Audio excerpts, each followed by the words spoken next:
Hey there and welcome back to Rimworld. My name is Pete and today we complete our first episode with the Rimworld Anomaly DLC, continuing our quest for the archonexus, although I don't want to rule out exploring the new ending that Anomaly brought us to.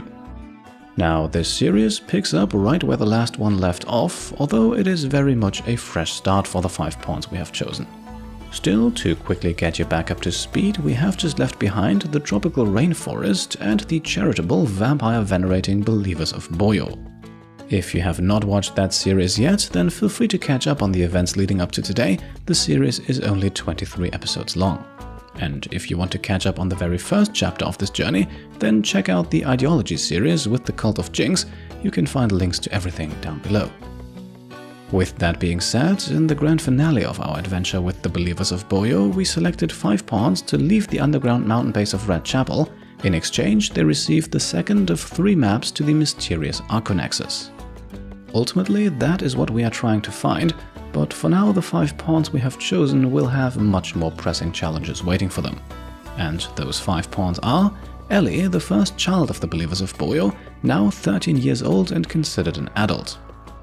Coming after her father Tuk, she is an excellent cook with the gourmand trait. She can also fight well, do some research and diplomacy. All in all, she is already a very capable colonist and most likely only getting better. Up next, her 5-year-old brother Elpis. He is still learning a lot about this world and doesn't have any skills and traits worth mentioning, and it will be interesting to see how he develops. For now, he is technically still not a fully fledged colonist, which is only going to make this scenario even more difficult. To protect the 2 children, we then have Maniac, returning for his 3rd straight series, who I think fills sort of a grandfatherly role for them. 79 years old, but recently he underwent gene modification to become a Viscalaire, basically a sanguiphage without the blood stuff, so he is now deathless and as a capable and ruthless fighter, the perfect man to keep an eye on the youngsters. Joining these 3, and this could be the first interesting social situation if you will, is Vulek, a proper sanguiphage who does not particularly like Maniac, perhaps because he feels like Maniac is an imposter. Either way, Vulek is an amazing researcher, crafter and constructor and also knows his way around a gun, a great candidate to lead this expedition into the next technological age, because yes, we are keeping all already unlocked research projects from the first 2 series. I just don't see a point in researching basics like beds and carpets again, especially since the best researcher from the Believers of Boyo is coming with us and thus brings along all of that knowledge. Finally then, colonist number 5, the psychopath Nazim. He too is a gifted researcher, fitting of his mad scientist background, as well as a formidable user of all types of weapons. In other words, the perfect candidate to explore the Anomaly DLC. And so we take one last look at the colony of Red Chapel as a new day dawns over the jungle, and we confirm those 5 pawns to be the ones to start a new chapter with. Quick disclosure, the 5 of them will keep all of their currently equipped gear, including weapons and utility items. Once again, I just don't think it makes sense for a group, especially a group like this, to venture out completely unarmed. Now, I also know that I said at the end of the last episode with the Believers of Boyo that we would not bring any animals into this next series. Let me slightly retcon that. The planning for this next chapter made it very clear to me that it would be good to bring at least 2 animals, 2 elephants, 2 of the youngest, 1 male, 1 female, Great Alexander and Knight Nartle. Consider it a parting gift from their mother Squeaks to her children, 1 elephant for each of them.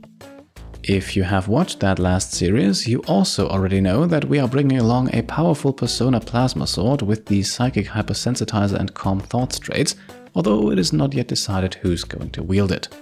In addition, and this is where things get interesting, we are selecting the maximum of 40 packaged survival meals, 5 advanced components, 100 units of chem fuel, and 10 regular components. For all of those items, this is the most we can bring, and we will need every last one of them.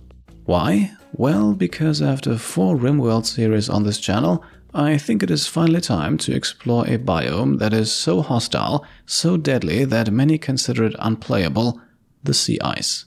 Yes, we are going back, or even beyond our ice sheet roots for this one. Over the years I've always wanted to make a full sea ice series, and today it finally begins. And to survive on the sea ice, the starting phase here is crucial. We can absolutely not afford to make any mistakes, so we are following a strict multi-step plan to hopefully ensure the survival of all our colonists. Step 1 of that plan has already been completed by bringing those meals, components and chem fuel, while Step 2 involves selecting a colony location that is close to an enemy settlement. We get lucky here with 2 of them, and very importantly, we want at least one of them to be a pirate settlement, not a tribal one. You'll see why in a moment. The fact that we also have 2 empire settlements in drop-out range is a neat bonus on top, but for the moment not as important. Up next then, we get to configure our new ideology, and of course we will not keep playing with the Believers of Boyo.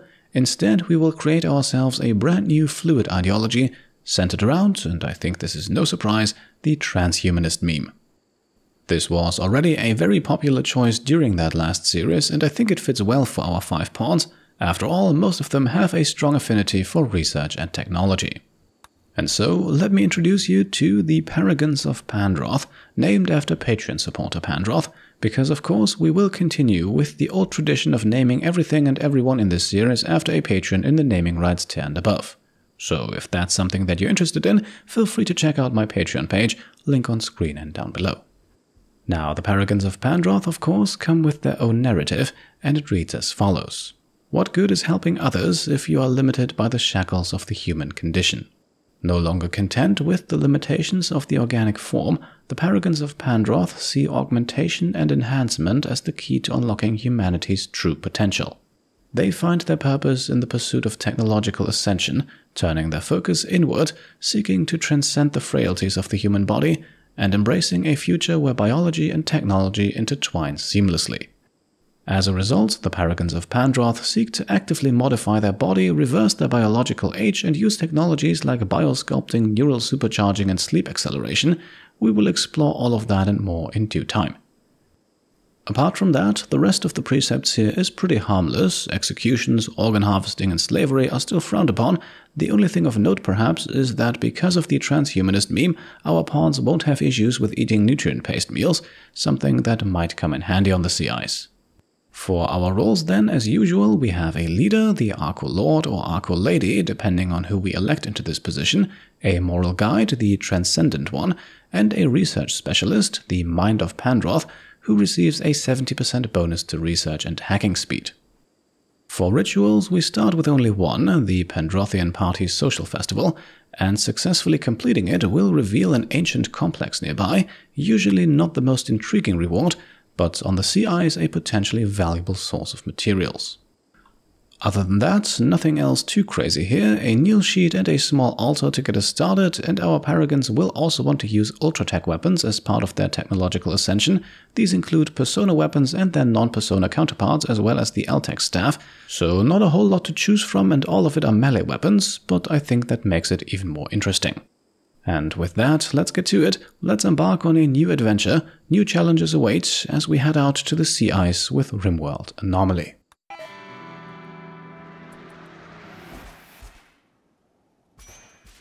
So then, here we are. Ellie, Elpis, Maniac, Volek and Nazim have arrived, together with the 2 elephants, Great Alexander and Knight Nartle. As you can see, they have dropped in right next to a grand architect structure. As in our last series, we will need to study this to even be able to acquire the 3rd archonexus map.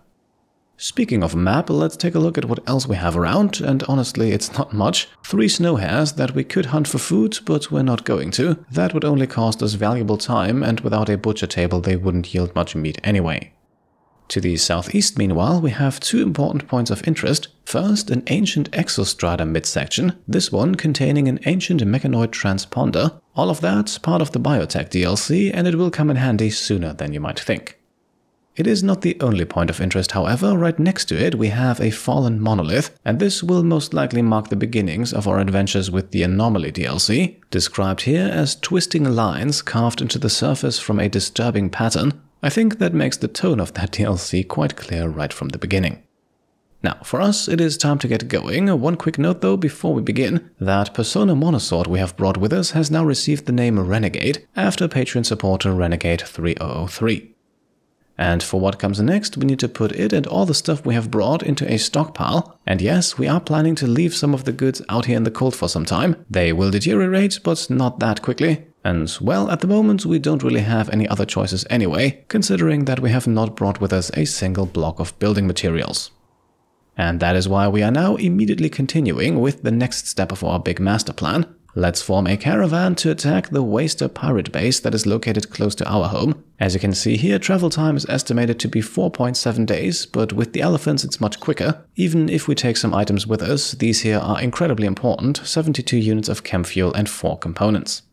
We are also going to bring all of our packaged survival meals. After all, we have 5 pawns to feed, including the hungry gourmand Ellie. And don't worry, even though we receive a warning here, our pawns will be able to use those meals, so they should survive the roughly 3-day trip.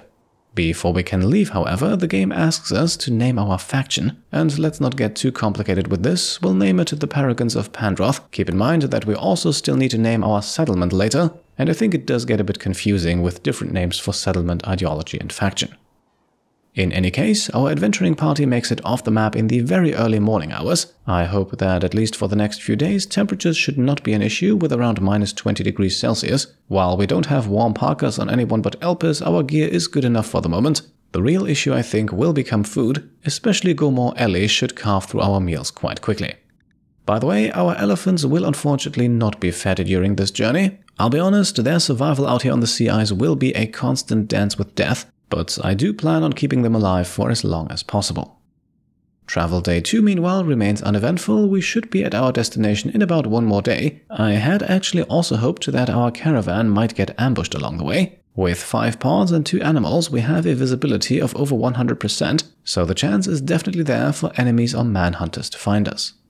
And depending on the map tile where such an ambush happens, we might actually be able to hold off on our attack for a little while longer. Unfortunately though, it does not look like it's going to happen. Instead, our elephants are officially starving now. Let's hope that we find some food for them in a few hours, as we now finally make it to the enemy base. So, armed and ready, we have a Waster outpost to eliminate. Wasters, a xenotype that is resistant against toxic pollution and poison, and this here is their base, and the reason why it is so important to pick a non-tribal faction to attack. As you can see, they have generators, batteries, turrets, steel walls and all the good stuff, and in a few moments we will hopefully be able to relieve them of most of it. Just a quick side note at this point, I have made sure to disable the Minify Everything mod for this. I normally use that for all of my playthroughs, but in this case it would allow us to haul back entire generators, turrets or batteries, and that does take away a bit from the challenge.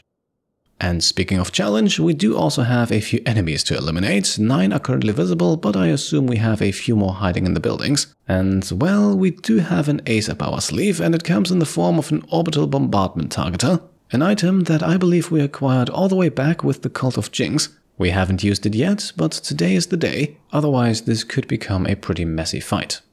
Although, to be honest, it might still end up that way, as we want to make sure here to leave as much of the base intact, and in some ways we also want to leave as many of the enemies as possible alive. All of them might carry some valuable items like food and medicine, and killing too many of them here with the orbital strike might destroy some of those items. So we are aiming for a spot that is not exactly in the center of the enemy base. Let's see how this works out.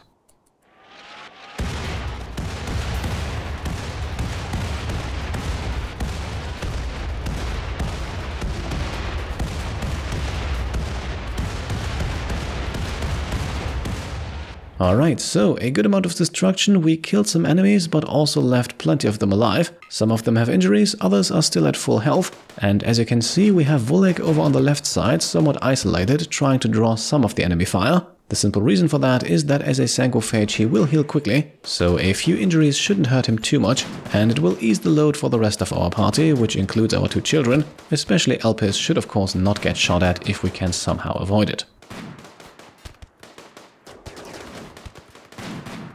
Alright, there we go. Our enemies are fleeing, and apart from Volek, we thankfully have no injuries to report. Our Sanguiphage then also doesn't look to be too heavily bruised. The same can of course not be said for our enemies, and it will get worse for them. Because all of them are holding at least a couple of meals, we are going to shoot down as many of them as we can.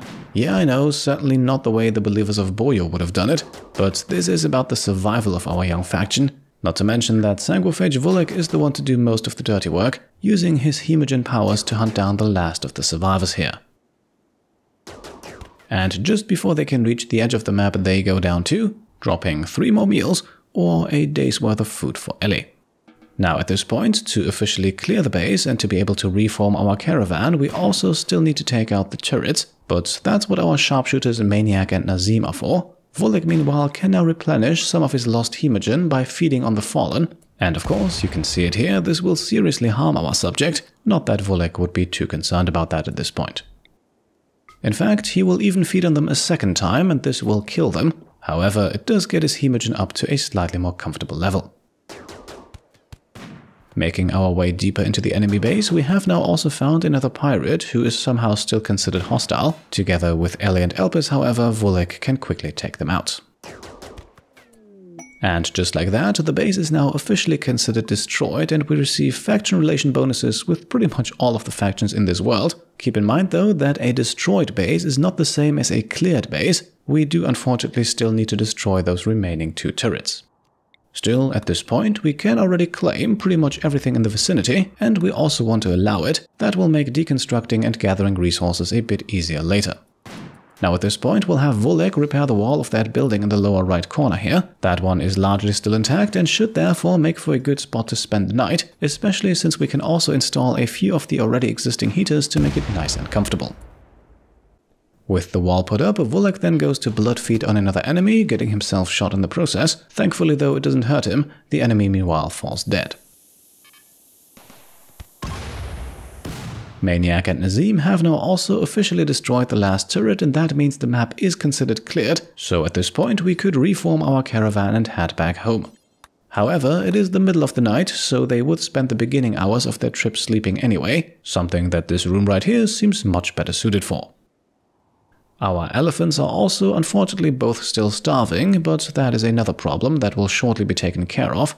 As you can see, 3 stacks of hops, psychoid leaves and smoke leaf leaves have survived our onslaught, and even though our very hungry animals will now consume 2 of those 3 stacks, this very lucky find should ensure their survival for a little while longer. After only a few hours of sleep, we then go to work. With the steel we can salvage from the enemy base, as well as with the components we have brought, we can now construct 2 pod launchers. At least for part of our colonists, that will be the safe and easy way home.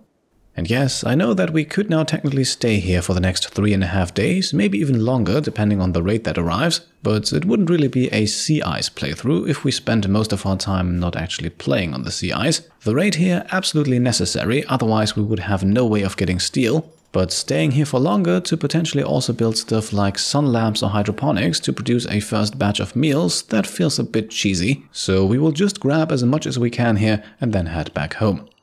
The huge stockpile zone here, by the way, necessary, otherwise we wouldn't be able to load our drop pods, which are obviously also why we brought those 72 units of chem fuel. And yes, I counted tiles before we headed out, and I was extremely disappointed that we only had enough fuel for 2 pods. With 3 of them, we of course could have brought a few more valuables, although, on the other hand, picking a closer tile for our colony would have also posed additional challenges, like sending our caravan either through or around the mountains.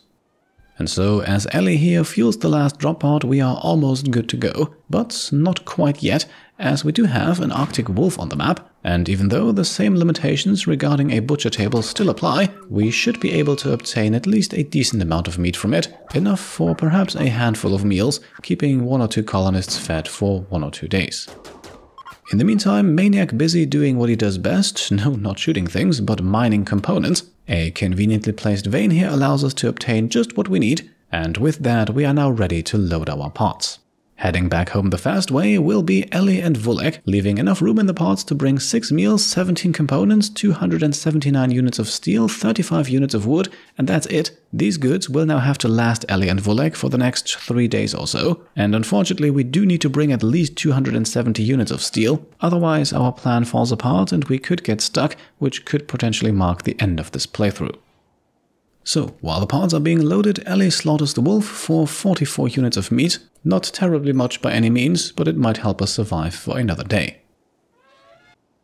A few hours later then, with the pods almost fully loaded, it's time to also reform our caravan. Elpis, Nazim and Maniac, as well as our 2 elephants, obviously also need to get back home. In terms of goods, however, we will leave a lot of the valuables on the map behind. Yes, especially those 150 units of uranium are very tempting, but we simply cannot afford to slow this caravan down. Food is limited and temperatures won't be kind to them either. So we are just going to bring a single masterwork plasteel spear. and then all the food we can carry, hopefully enough for the next 3 days. Shortly after then, Vulek and Ellie have their transport pods loaded. Ellie just can't help herself and has to consume one more meal before she enters. As we get ready to click the launch button, then we also get a warning that components are missing. The remaining 2, however, can be found in Ellie's inventory. This is actually extremely important here. We need to make absolutely sure that we bring 17 components back with us, otherwise we might run into trouble very, very soon. And so we now leave the pirate base behind and land back on our home tile, right next to that ancient mech that we briefly spoke about earlier. And we are being informed here that in order to obtain anything useful from the wreckage, we have to destroy it, and that we will have to do with weapons, we can't just deconstruct it. And destroying that ancient mech is actually going to be crucial for our continued survival on this map. With only 279 units of steel, we barely have enough to construct the first 2 vital buildings, and those buildings will be a solar generator and an electric smelter. So while Ellie goes to town on the mech, Vulek begins the construction. These 2 buildings alone will require 270 steel and 5 components, and obviously they won't get us all that far, but they are the most important buildings we can construct right here and now. So, with the smelter up and running, Ellie and Vulek are now destroying the first mech piece, and very importantly, that yields us 4 steel slag chunks, and I think you can see where this is going. We can now smelt those into proper steel. In that sense, the Biotech DLC here actually providing us with the first and only resource drop off the map. As you can see, the different parts of the mech also dropping different amounts of steel slag chunks. From the entire wreckage, we should get ourselves 20 chunks. Smelted down, that's 300 units of steel.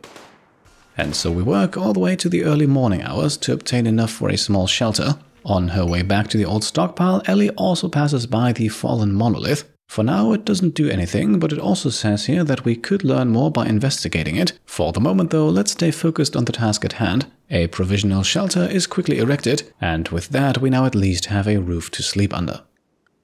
Now, unfortunately, our smelter only gives off heat when we are actively smelting something, which is why we are now instead installing a wall torch, a long-awaited addition in the 1.5 update, and crucially a more resource-efficient one than the regular torch, as constructing a wall torch only consumes 15 units of wood instead of 20, and still the torch will burn just as long. It might not burn quite as bright or as hot, I'm not entirely sure about that, but for the moment it should suffice. And just like that, we have now apparently built enough of a settlement to now give it a name. And once again, we are going to the Patreon naming rights tier for this. We are going to name our settlement Amandum after the Patreon supporter of the same name.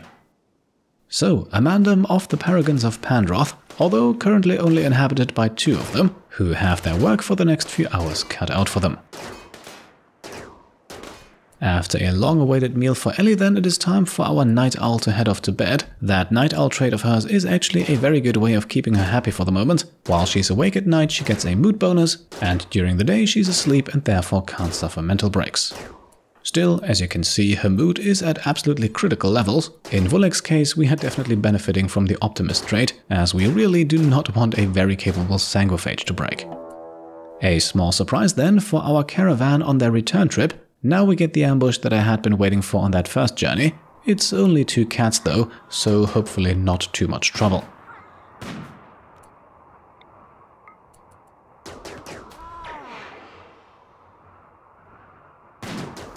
And there we go, it got a bit close there, but we have defeated our attackers. And before we leave the tile, we also have an Arctic wolf that might be worth hunting, and thankfully, compared to the cats at least, it is quickly taken down.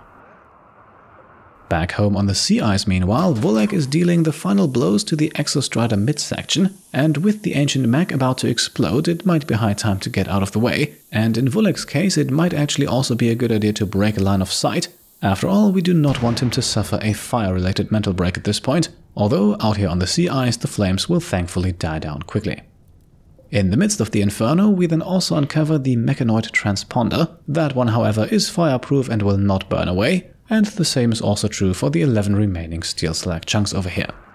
Our small caravan meanwhile quickly sees Maniac butcher the wolf. So far we thankfully do not have any serious issues with hunger or cold. Temperatures are still around that -20°C mark, and that is right at the edge of what we can withstand. Back home meanwhile, Ellie has woken up and will now gather a few more items from our old stockpile, while Vulek has successfully smelted enough steel to continue with the next step in our plan, constructing a ground-penetrating scanner. This is why we brought those advanced components with us at the beginning of the video, as this scanner plus a deep drill will be the only way to reliably gather resources out here on the sea ice, and that is only if we can find an underground deposit fast enough before everyone starves to death. Unfortunately, at its current power output, our solar generator also cannot sustain both the smelter and the scanner simultaneously, so as Ellie returns with the monosword, the smelter gets shut off and she begins scanning immediately.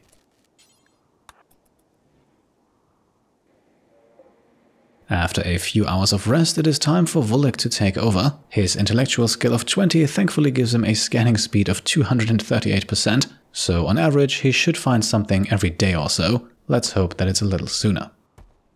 Ellie meanwhile consumes our second to last meal and then begins meditating. This will raise her recreation meter and ensures that she stays warm, with outside temperatures now dropping below -30 degrees, probably a good idea.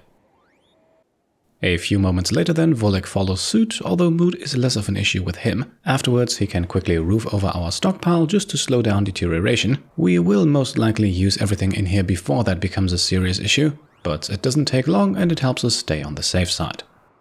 After a few more hours of scanning then, it is finally time. Volek discovers an underground steel deposit, located close to the center of the map with the architect structure, and so, in a short while, this is where we will be relocating our base.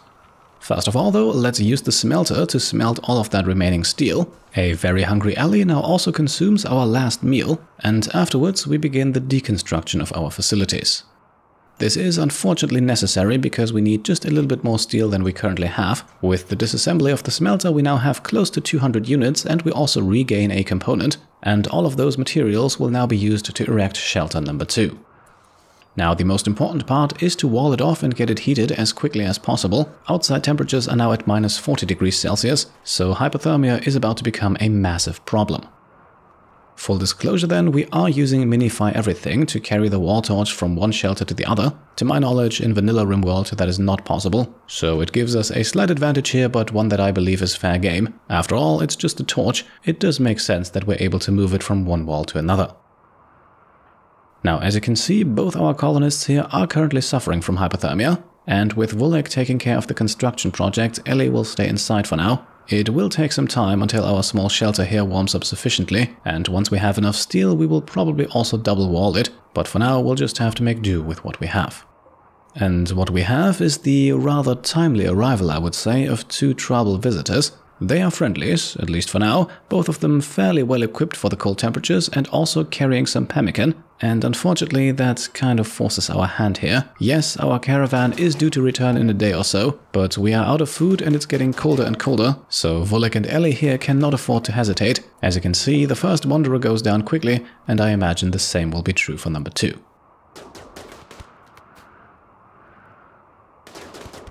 Even better than that, number 2 here does not die outright, which now allows Volek to strip them of their clothing and to then blood feed on them. As you can see at the bottom of your screen, he is in dire need of more hemogen, but first of all we will help ourselves to their pemmican. The first blood feeding then also does not even kill our target, so Volek can proceed straight with round number 2. Afterwards, both Ellie and Volek help themselves to slightly warmer equipment. As a steadfast sanguiphage optimist, Volek will have to take the tainted gear, and as you can see, even that does not protect Ellie from getting her first bit of frostbite. So with his medical skill of 4, Volek will now tend to her. No medicine, we're just making sure it doesn't get worse. Thanks to our new clothing and the torch inside of our shack, the hypothermia at least is going down, which also allows Volek to keep working, starting by relocating our solar panel.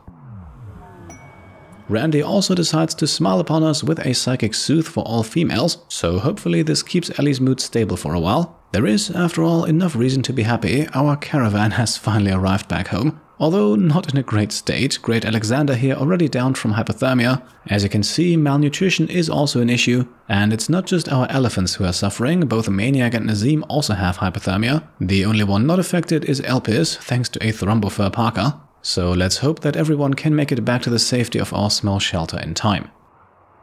Our deep drill, meanwhile, the all-important next step in our master plan, is under construction. Night Natal, however, has gone down too, and perhaps to underline the seriousness of the situation, Randy now also sends a flash storm our way. Luckily, it strikes a good distance away from our base. The deep drill then ready to go, and that means it's Maniac's time to shine. The timing of our caravan's return here could not have worked better. From this point onwards, our steel problems should be history. With 5-year-old Elpis then carrying the second elephant into safety, we have done all we can at this point. If you're now asking yourselves why we are not constructing a heater, then trust me, that is with good reason. As some of you may have guessed already, the next step in our plan is to construct a fabrication bench to make our own components. However, to construct one, we need 12 components to begin with. As you can see, we only have 11 of them left at the moment. Although, but this thought only came to me in editing, it might be that Ellie still has 2 more in her inventory. I will need to check that at the beginning of the next episode. For today then, we have gathered our first bits of steel, but the worst might not yet entirely be behind us. Our 2 elephants are freezing and starving, and even though Ellie is hauling back those psychoid leaves, that won't last us for long. So the fight for survival out here on the sea ice is definitely going to continue. And so I think we have reached the end of today's episode, but before we wrap things up for today, I want to take a moment to talk about an issue that is close to my heart and actually also fits the premise of this series incredibly well. Perhaps you have noticed it already, this video comes with a fundraiser for Polar Bears International. Polar Bears International, or PBI, is a non-profit organization that aims to conserve polar bears and, crucially, the sea ice they depend on. Unfortunately, unlike in Rimworld, in our real world the sea ice is very much in danger due to climate change, and so are the polar bears that rely on it for their survival. Scientists estimate that by 2030, which is only in 6 years, the Arctic Ocean could have its very first ice-free summer, which would be devastating not only for the bears who depend on the sea ice to travel and hunt, but potentially for our climate system as a whole. Polar Bears International therefore works to educate people about the Arctic, the threats to its future, and the connection between this remote region and our global climate. They conduct, support and share scientific research, which to me as a researcher myself is of course something I am very fond of, and they do that to lead informed polar bear conservation efforts and to provide mentorship for the actions that will help ensure their survival. NGO assessment organizations also rate PBI as very transparent, trustworthy and perhaps most importantly efficient. They are a 4-star charity rated 100% on Charity Navigator, and they have received the Guide Star Platinum rating. And this is another aspect that is very important to me, they operate globally, in Alaska, in Canada, but also in Svalbard, a Norwegian island group in the European part of the Arctic Circle. As some of you may know, I actually had the privilege to travel to northern Norway last year, and I was able to spend a day out on the ocean with a marine biologist who happened to work on Svalbard and who studies polar bears and other Arctic wildlife.